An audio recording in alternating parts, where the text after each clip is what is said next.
The acrid, unmistakable stench of burning fabric and chemicals, a grotesque, violating perfume Commander Alex Ramsay knew with sickening visceral intimacy from 1,000 ravaged fire scenes, assaulted him the moment he wrenched his unmarked department vehicle onto his own quiet, tree-lined street. But this wasn't a distant call, not another stranger's unfolding tragedy relayed through the crackle of a radio.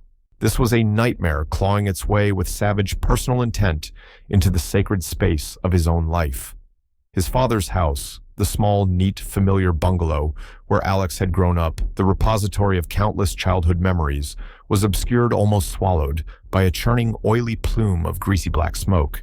And in the front yard, perilously close to the meticulously tended prize-winning rose bushes, his father, Captain Jack Ramsay retired, cherished with a fierce, quiet pride, a smaller, more focused, more horrifying conflagration, raged with an unnatural, malevolent intensity. It was a wheelchair, engulfed in angry, spitting orange flames, and his father, Alex, realized with a surge of adrenaline so potent it threatened to stop, his heart was still in it. Alex slammed his vehicle to a skidding, lurching halt halfway down the block, his mind still fogged with the fatigue of a grueling 24-hour shift, commanding the city's arson and bomb squad, struggling to process the impossible, unthinkable horror. He was off duty, finally heading home, the acrid metallic tang of a plastics warehouse fire still clinging stubbornly to his clothes, a phantom scent he usually tried to scrub away before seeing his dad. He'd been looking forward to a quiet afternoon, maybe watching the game, listening to his father's familiar grumbles about the players. Now this waking abomination. He was sprinting, his legs pumping on pure, unadulterated adrenaline before his car door even slammed shut, shouting, his voice raw, cracking with a terror that threatened to paralyze him, into his shoulder mic, the words, a desperate, jumbled plea. Dispatch, this is Commander Ramsay. Structure fire and victim immolation. My address, 214 Cherrywood Lane. My father, it's my father.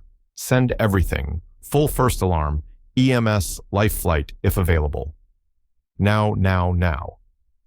Neighbors, drawn by the smoke and the sudden horrific spectacle, were spilling from their homes, their faces etched with disbelief, shock, and a dawning shared horror. Some were frozen, simply watching, hands clasped over mouths. One man, Mr. Henderson, from directly across the street, a kind, elderly man who often chatted with Jack over the fence, was frantically, uselessly spraying a common garden hose towards the burning wheelchair, the weak arcing stream of water doing little more than creating steam against the clearly fuel-fed, aggressively spreading blaze. Alex reached his father in a terrifying handful of seconds that stretched into an eternity. Jack was slumped unnervingly still in the chair flames, licking greedily at his clothes, at the very fabric of the specialized expensive wheelchair that was his constant unwelcome companion, since a piece of shrapnel in a humid Saigon jungle, decades ago, had stolen the use of his legs. His eyes were closed, his weathered face contorted in an agony that transcended physical pain, a low, guttural, almost inhuman moan escaping his lips. The heat radiating from the burning chair was intense, searing, pushing Alex back even as he fought to get closer. Dad. Alex screamed, his years of professional fire training, battling the primal filial terror that threatened to overwhelm his senses. He wrenched open his trunk, his hands already fumbling, and grabbed the heavy-duty fire extinguisher he always without fail kept there, a habit ingrained from years of seeing the worst, of knowing that seconds could mean the difference between life and a horrifying death. He attacked the base of the flames, engulfing the wheelchair with a controlled burst, trying to create a pathway, any pathway, to his father. The dry, chemical powder billowed a choking white cloud, momentarily knocking back the flames around Jack's legs and torso, revealing the charred, melting remains of the chair's structure. "Help me get him out," Alex yelled, his voice hoarse at Mr. Henderson, who, galvanized by Alex's arrival, rushed forward, his face pale and etched with fear. Together they fought the stubborn, melted restraints of the wheelchair, the buckle searingly hot to the touch, even through Alex's rapidly blistering hands. Finally, with a desperate, concerted heave, they pulled Jack free, dragging his dead weight away from the still-burning, now-collapsing chair, onto the relative, if temporary, safety of the grass, just as the first piercing wails of approaching sirens sliced through the smoke-filled air. Jack was breathing shallow, ragged, agonizing gasps. His clothes were smoldering in places, his exposed skin on his hands and lower legs already an angry, blistering, waxy red. The sickeningly sweet, cloying smell of burnt hair and seared flesh filled Alex's nostrils, a scent that he knew, with a chilling certainty, would haunt his nightmares for years to come, a permanent, unwelcome addition to the catalog of horrors his job had already seared into his memory. Alex knelt beside him, instinctively shielding his father's ravaged body with his own, as the wheelchair, its tires now exploding with sickening, percussive pops, continued to burn with an unnatural, almost vengeful intensity.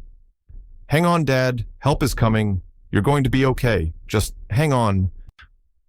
He lied, his voice choked with a desperate cocktail of tears, smoke, and sheer unadulterated terror, because looking at his father, at the horrific extent of the burns, at the way his life force seemed to be visibly ebbing away, he knew this was far, far from okay. This was catastrophic. This was unsurvivable. A cold wave of guilt washed over him. "I should have been here. I work with fire, I know the risks. Why wasn't his ramp made of something less flammable? Why didn't I insist on better smoke detectors closer to the porch?" And then through the acrid swirling smoke and the arriving organized chaos of fire trucks and ambulances, their flashing lights painting grotesque dancing shadows on the scene, Alex saw her. Karen Jennings, president of the Cherrywood Lane Homeowners Association. She stood on the sidewalk a little further down the street, arms crossed, a solitary, oddly composed figure amidst the unfolding pandemonium, watching the scene with an expression of, not shock, not horror like the other neighbors. Something chillingly detached, almost appraising. As their eyes met for a fleeting charged second across the smoke-hazed yard, a flicker of something cold, hard, and unreadable passed through hers before she quickly looked away, feigning concern towards an approaching firefighter. And in that instant, a horrifying, unwelcome suspicion, colder and sharper than any fear he had yet experienced, began to crystallize in Alex Ramsay's mind. This wasn't just a tragic, inexplicable accident. This was something else, something monstrous. This was an attack, and the arson commander knew with a certainty that settled deep and heavy in the marrow of his bones that his next most critical investigation had just become terrifyingly, agonizingly personal. Captain Jack Ramsay, U.S. Army retired, was a man carved from granite grit and an unyielding resilience. A decorated Vietnam veteran, a recipient of the Purple Heart and a Bronze Star, he had faced down enemy fire in conditions that would break most men, endured unspeakable hardships in fetid jungles and muddy foxholes, and returned home not whole in body, but fundamentally, defiantly unbroken in spirit. The shrapnel that had torn through his spine and confined him to a wheelchair for the better part of 4 decades had stolen his mobility, but not his fierce, sometimes prickly independence or his often gruff, undemonstrative, but deeply loving heart. He was Alex's hero, his unwavering moral compass, the quiet, steady, unshakable anchor in his son's often chaotic world of sifting through literal and metaphorical ashes, of deciphering the malignant, twisted intent of those who wielded fire as a weapon of destruction, greed, or revenge. Their life in the quiet, unpretentious Cherrywood Lane bungalow was one of comfortable, predictable routines, a shared history etched into the very walls of the house. Alex, though, his demanding, all-consuming job as commander of the city's elite arson and bomb squad, often kept him away for long, unpredictable hours, made it a sacrosanct point to spend quality time with his father whenever possible, sharing simple meals, watching old war movies that Jack would critique with expert precision, or simply sitting together on the small front porch, listening to Jack's stories that Alex had noted with a pang of sadness were becoming fewer, more fragmented as the relentless march of age and the lingering ghosts of old wounds took their inevitable toll. Jack, despite his significant physical limitations, was fiercely, almost stubbornly self-sufficient. His specialized heavy-duty wheelchair and their extensively adapted home allowed him a degree of autonomy he cherished above almost all else. He tended his small collection of rose bushes with meticulous, almost reverent care, read voraciously on military history and current affairs, and engaged in spirited, if sometimes entirely one-sided debates with the television news anchors who dared to misrepresent historical facts. Karen Jennings, the recently and somewhat controversially elected president of the Cherrywood Lane Homeowners Association, was an increasingly disruptive, agitating force in their otherwise peaceful, close-knit neighborhood.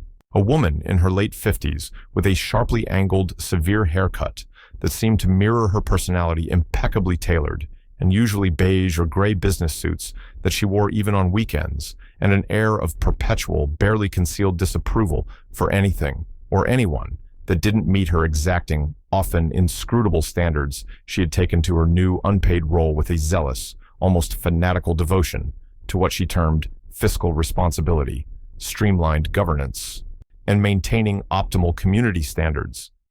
Her pronouncements at the sparsely attended HOA meetings were legendary for their extraordinary length, their condescending tone, and their unwavering laser-like focus on cutting costs, eliminating services she deemed unnecessary expenditures or aesthetic liabilities, and enforcing a bewildering array of often archaic or newly invented bylaws.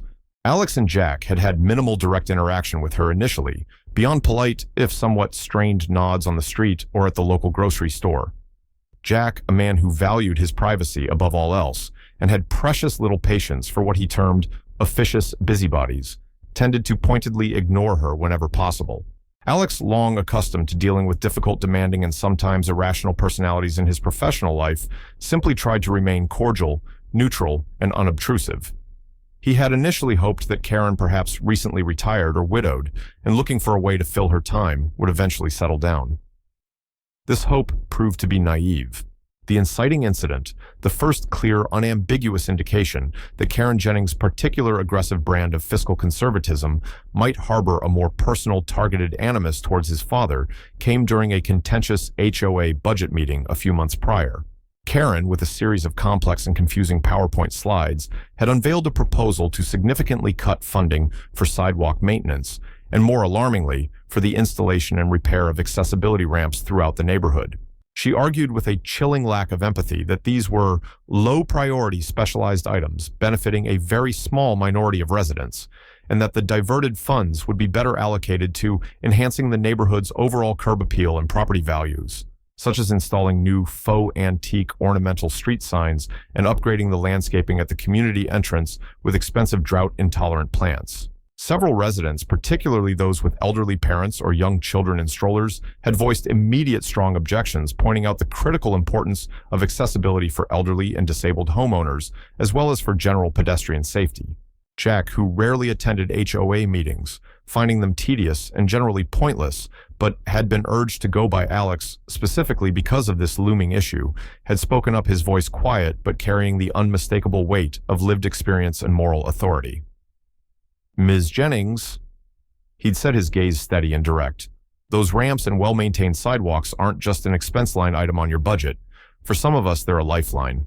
They represent dignity, independence, the ability to remain a part of this community. Cutting them isn't fiscal prudence. It's a callous disregard for your neighbors, for the people who built this neighborhood."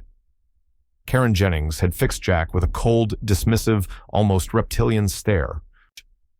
"Captain Ramsay," she'd replied, her voice dripping with a false saccharine sympathy that made Alex's skin crawl. "While we all undoubtedly appreciate your past service to our country, the fact remains that the Homeowners Association has a fiduciary duty to all residents to ensure the most judicious use of our collective and decidedly finite resources.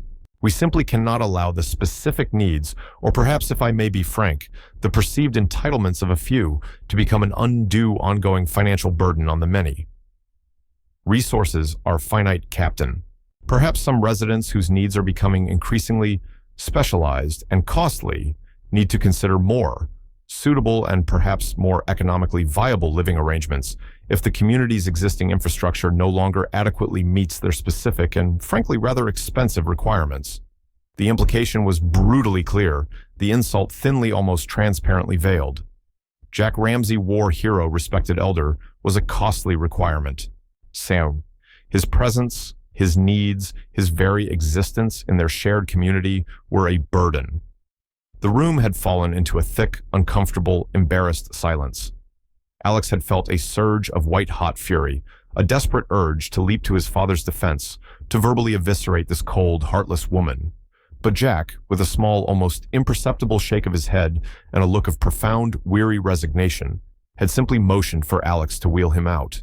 Karen Jennings' proposal was eventually narrowly voted down after a prolonged and heated debate, but the encounter left a bitter, indelible taste.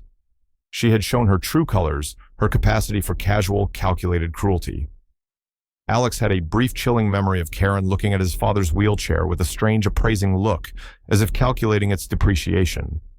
The rising action of Karen's animosity became more targeted, more personal, more insidious. First, there was the official legalistic HOA notice Jack received, delivered by certified mail regarding the unapproved and aesthetically displeasing placement of a medical waste disposal container at the side of their house, partially visible from the street. The container, a standard sealed and discreet red plastic bin, was for Jack's used diabetic testing supplies and had been in the same location for years without a single complaint or issue.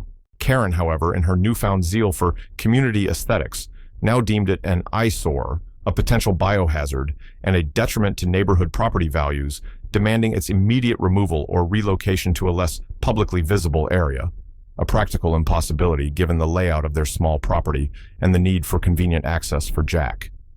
Alex, after a terse and frustrating exchange of increasingly hostile letters with the HOA board, letters he was certain were drafted, if not solely authored by Karen, managed to get the complaint officially dismissed by citing specific city health and sanitation codes.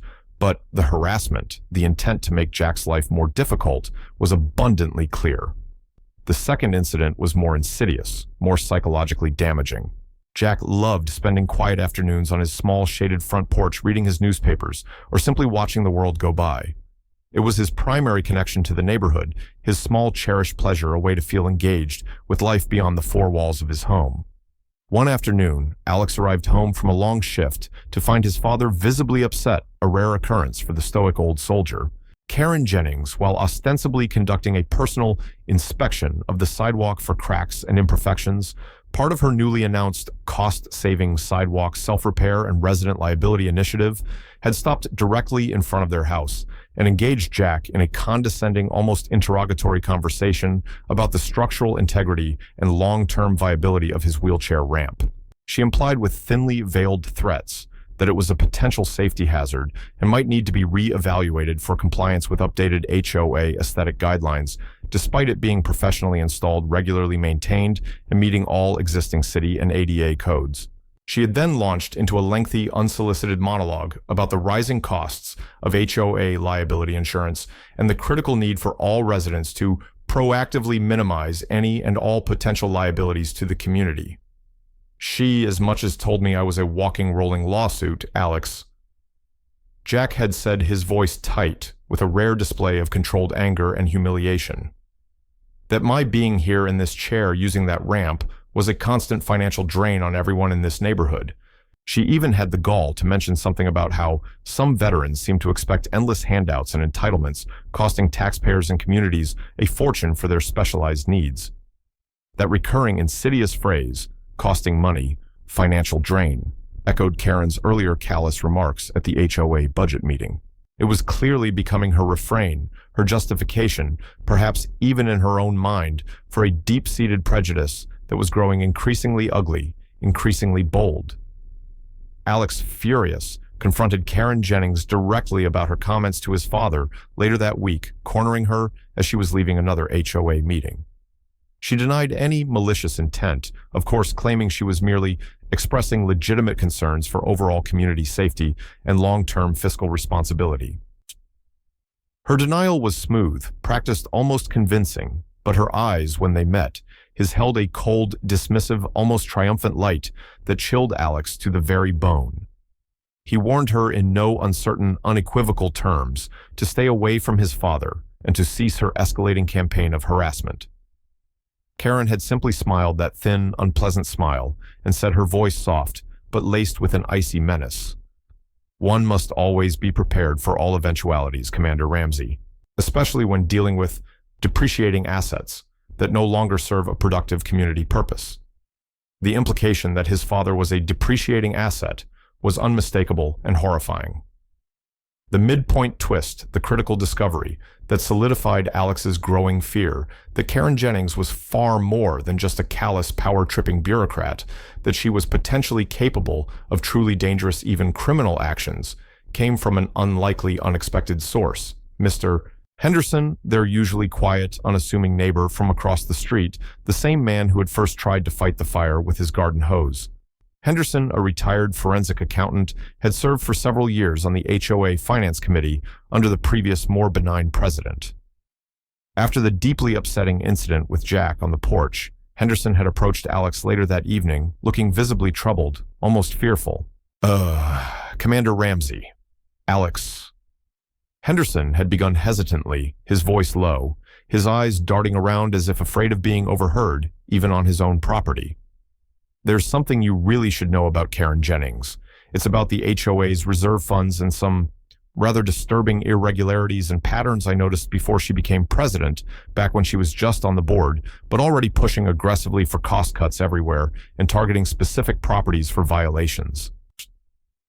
Henderson, with a meticulousness born of his profession, explained that he had stumbled upon evidence subtle at first, but increasingly blatant, suggesting that Karen Jennings was systematically, and perhaps illegally, trying to devalue certain properties within Cherrywood Lane or to drive out specific residents she deemed undesirable or financially burdensome, particularly elderly residents on fixed incomes, those with long-term medical needs requiring home care, or anyone who might necessitate future HOA-funded accommodations modifications or specialized services. He suspected, with a growing dread, that she was secretly connected to a shadowy, aggressive property development group that was quietly, patiently trying to acquire homes in older, established, and increasingly valuable neighborhoods like Cherrywood Lane for lucrative redevelopment into luxury townhouses or high-density condominiums. By systematically reducing services, creating an unwelcoming, even hostile environment for certain vulnerable residents, and potentially depressing property values in the short term through neglect and negative publicity, Karen and her as-yet unidentified associates could acquire these desirable properties, more cheaply forcing out long-term residents. She doesn't just see your father as a cost, Alex, Henderson had said, his voice barely above a whisper, his face pale. She and whoever she's working with likely see him and others like him as a significant obstacle to potentially enormous financial gain. She's not just mean-spirited or a neighborhood bully. I believe she's actively, deliberately working to create an environment where people like Captain Ramsay feel pressured, harassed, and ultimately forced to leave.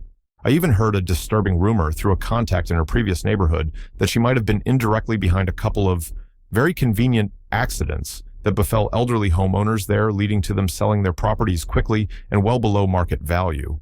A small, unexplained electrical fire in one case, a sudden, catastrophic plumbing disaster in another. Nothing ever definitively proven against her, of course, but the timing and the beneficiaries were highly suspicious. A sophisticated property acquisition scheme, a powerful financial motive, a possible history of suspicious accidents targeting vulnerable homeowners. Suddenly, Karen Jennings' obsessive, almost pathological focus on fiscal responsibility and her thinly veiled disdain for his father took on a far more sinister, terrifying dimension. She wasn't just a bigoted, overzealous HOA president. She was potentially a ruthless, calculating predator, willing to harass, intimidate, and perhaps even physically endanger vulnerable residents for substantial personal and corporate profit.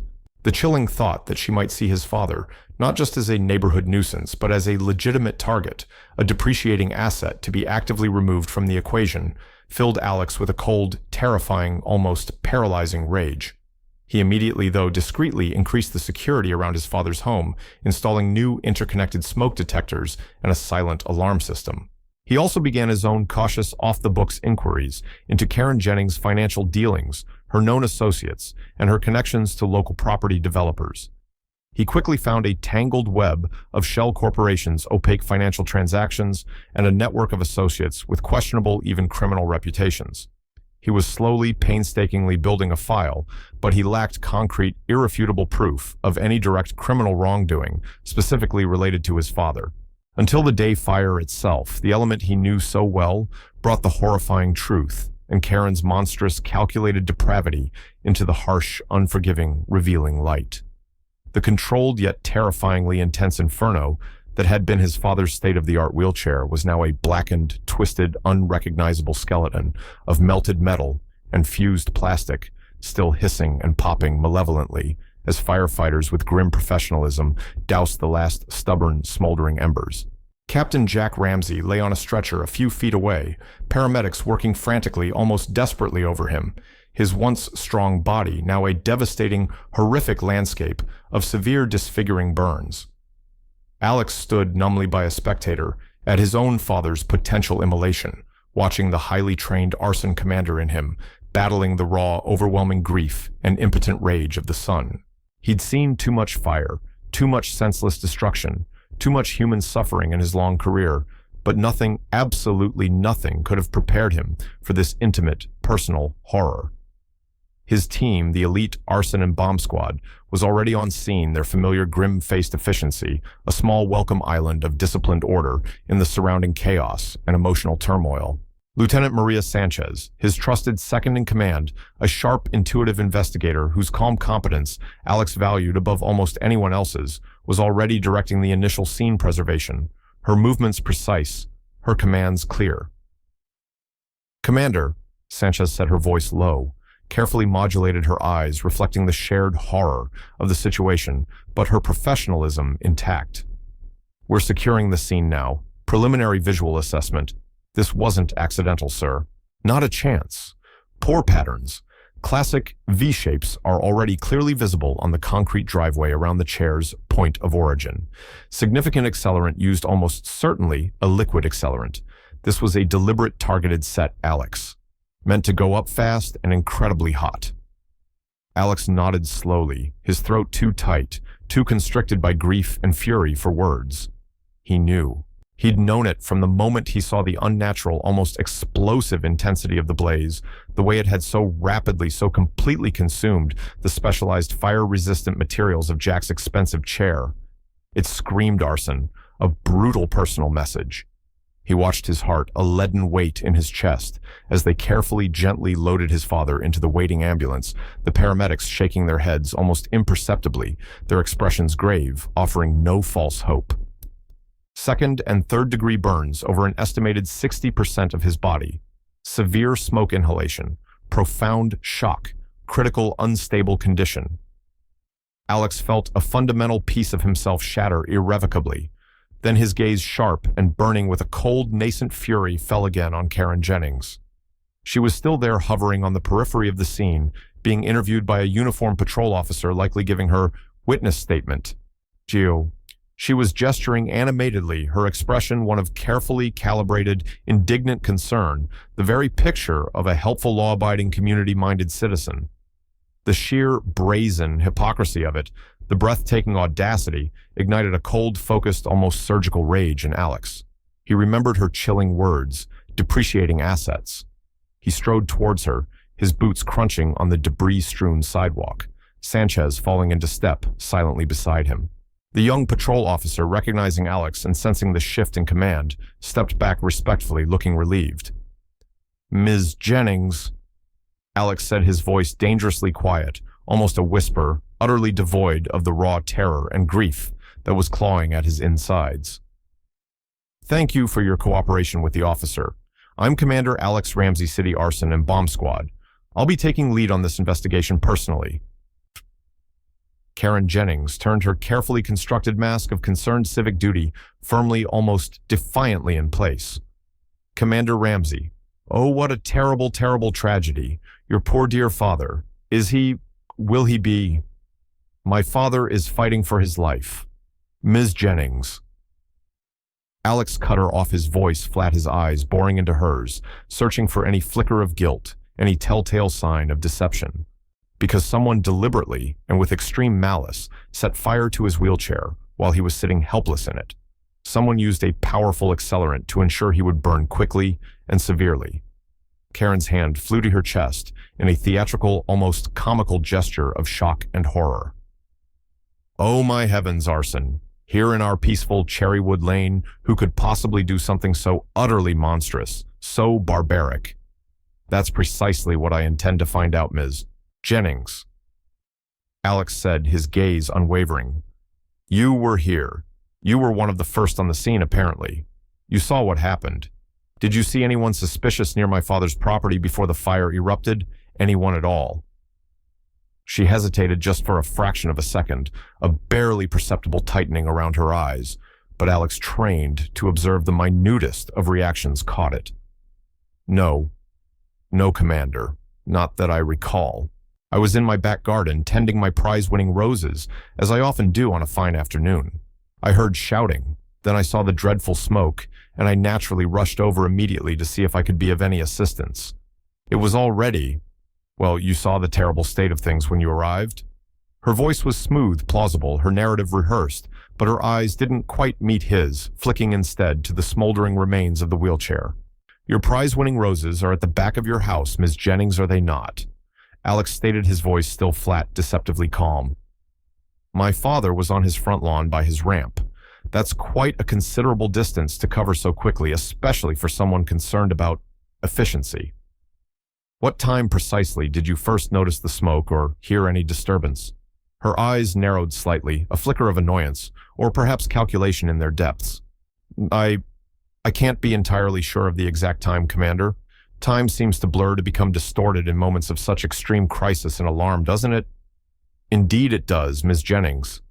Alex agreed, a humorless smile touching his lips. We'll be conducting a thorough door-to-door canvass of the entire neighborhood, of course, reviewing all available private and public security camera footage. We'll also need to collect trace evidence, clothing, shoes, hand swabs, from anyone who was in close proximity to the primary fire scene. That would include you, naturally, for elimination purposes only at this stage. A flicker of something unreadable, something guarded, crossed her face. Annoyance, contempt, fear. Naturally, Commander. Anything at all to help you catch this fiend, this monster who has brought such terror to our community. We'll also be meticulously tracing any recent purchases of flammable liquid solvents or accelerants in the wider area. Lieutenant Sanchez interjected smoothly, her tone professional but firm. Hardware stores, paint suppliers, gas stations, even online retailers. It's truly amazing what digital purchase records and loyalty card data can reveal in these situations. Karen Jennings' smile tightened almost imperceptibly at the corners of her mouth. I'm quite sure your team is exceptionally thorough, Lieutenant. We are, Ms. Jennings. Alex affirmed, his voice now carrying a hint of the steel beneath. This wasn't just arson. This was a cowardly, brutal attempted homicide, and we will find out exactly who did this, and they will pay. He held her gaze for a long, challenging moment, letting the unspoken heavy accusation hang palpably in the smoke-filled air between them, then turned back to the smoldering, heartbreaking remains of his father's life. The investigation now a deeply personal, all-consuming crusade for justice. The next few days were a living, breathing hell. Captain Jack Ramsay clung precariously to life by the thinnest of threads in the sterile, hushed confines of the hospital's specialized burn unit, undergoing multiple excruciatingly painful surgeries, battling life-threatening infections, his prognosis fluctuating grim. Alex divided his time, his very being, between his father's silent, unresponsive bedside, where he read aloud from Jack's favorite history books, or simply held his father's bandaged, unfeeling hand, and the meticulously, relentlessly unfolding arson investigation. The crime lab quickly confirmed the presence of a potent commercial-grade accelerant, a type commonly found in certain powerful industrial cleaning solvents poured directly onto the wheelchair's seat, backrest, and frame. The burn patterns were textbook for a deliberate, targeted, and highly aggressive attack. The initial faint red herring of a disgruntled former caregiver Jack had briefly employed and then dismissed months ago for incompetence was quickly and definitively eliminated. The man had a rock-solid alibi, having moved several states away weeks prior. The local group of teenagers who had been suspected of some minor acts of neighborhood vandalism in the past were also thoroughly investigated and cleared. All available evidence, all of Alex's hard-won investigative instincts, pointed inexorably, sickeningly back to Karen Jennings. He briefly, and with a pang of guilt, considered if his own dangerous profession could have brought this horror to his father's doorstep, a vengeful criminal from a past case. But the MO, the deeply personal nature of the attack, the weaponization of the HOA, it all felt too specific, too insidiously domestic. The neighborhood canvass, conducted by Sanchez and her team with painstaking thoroughness, yielded several crucial, though initially fragmented and circumstantial pieces of the puzzle. Mrs. Henderson, Jack's direct elderly neighbor, tearfully recounted seeing Karen Jennings walk purposefully past her house, heading towards the Ramsay property approximately 10 to 15 minutes before the first shouts of alarm and the eruption of the fire. She distinctly remembered Karen carrying a small nondescript dark-colored gardening tote bag. She hadn't seen Karen return by the same route. Another neighbor living further down the street, but with a clear view of the Ramsay house from an upstairs window, had active doorbell camera footage. This footage, time-stamped, showed Karen Jennings walking briskly, almost furtively away from the general direction of the Ramsay house just moments after the first audible sounds of shouting and the first visible wisps of smoke. Crucially, she was no longer carrying the dark-colored tote bag. The key, potentially case-breaking piece of physical evidence came from a methodical grid-by-grid search of Karen Jennings's surprisingly cluttered garage, conducted under a hard-won search warrant. Tucked away behind some old dried-up paint cans and a stack of yellowing newspapers, Alex's sharp-eyed team found the dark-colored gardening tote bag Mrs. Henderson had so vividly described. Inside, wrapped carefully in an oily, solvent-smelling rag, was a near-empty plastic container of the exact same commercial-grade industrial cleaning solvent that the crime lab had identified as the primary accelerant used on Jack's wheelchair. Alongside it was a long-reach butane barbecue lighter. The rags themselves, when analyzed, also contained microscopic charred fibers that were a perfect match to the remnants of Captain Jack Ramsay's fire-damaged clothing. And then Alex himself, sifting through a box of what appeared to be old HOA documents in Karen's home office, found a preliminary zoning map of Cherrywood Lane with several properties, including his father's, circled in red ink with handwritten annotations like prime for redevelopment, elderly occupant, potential acquisition, and most chillingly next to Jack's address, the single brutal word, eliminate.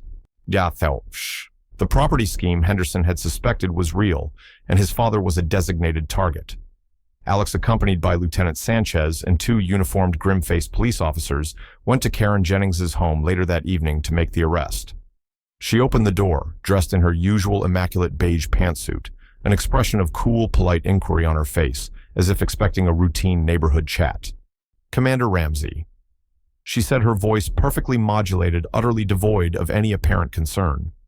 "Have you made any progress in finding the monster who committed that terrible, unspeakable act against poor Captain Ramsay?" "We have, Ms. Jennings," Alex replied, his voice like chips of ice. He held up the clear evidence bag containing the solvent container and the incriminating barbecue lighter. "These items were found concealed in your garage. The solvent matches the accelerant used to set my father on fire. We also have multiple eyewitnesses placing you at or near the scene immediately before and after the attack. And Miss Jennings," he added, his voice dropping to a deadly quiet, "we have your detailed financial records meticulously outlining your deep and profitable involvement with a property development group that stood to benefit significantly to the tune of millions from acquiring devalued properties in this neighborhood, particularly properties owned by elderly infirm, or, as you might term them, burdensome residents, like my father. The carefully constructed financial motive, the one Mr.